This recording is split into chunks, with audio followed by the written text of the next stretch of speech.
Rock Island Lighthouse sits atop the St. Lawrence River in the Thousand Islands. At 50 feet high, this short but mighty historic beacon is highlighted by other historic structures. Its story begins in 1847.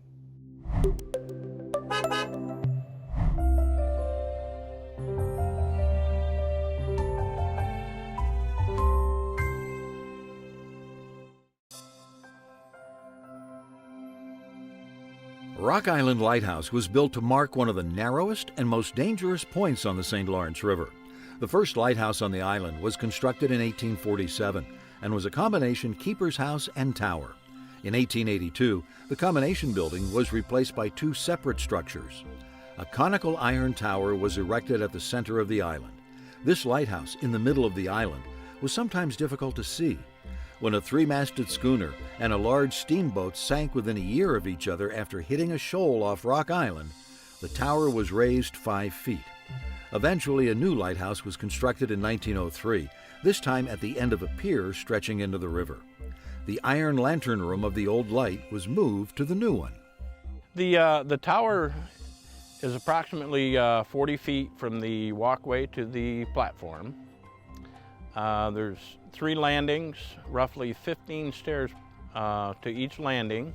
There's a spiral staircase. Now the upper half of the very top of the lighthouse, there's a small ladder that has about 8 steps on it to take you up into the very top. There's a light still in the tower. It works very much like a street light at home. It comes on at dark and goes off during the day. In 1853, former pirate Bill Johnston was appointed keeper.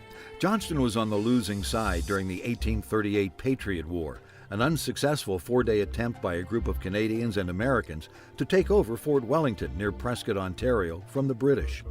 Johnston led a raiding party that burned the ship Sir Robert Peel just off the shore of Rock Island.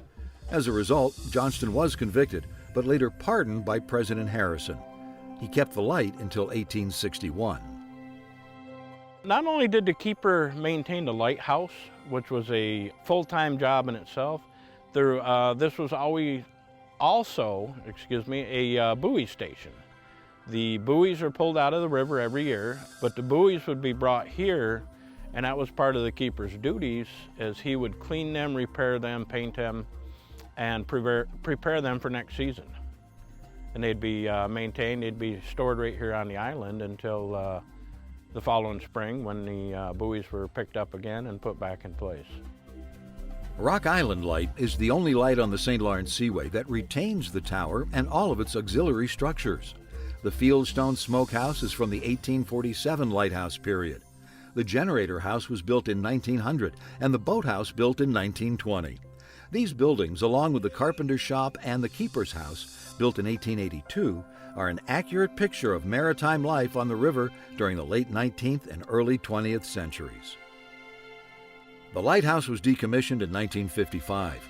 New York State took ownership of the island in 1977, and after an intensive restoration project, the Thousand Islands region of the Office of Parks, Recreation, and Historic Preservation opened the lighthouse to the public as a state park in June of 2013.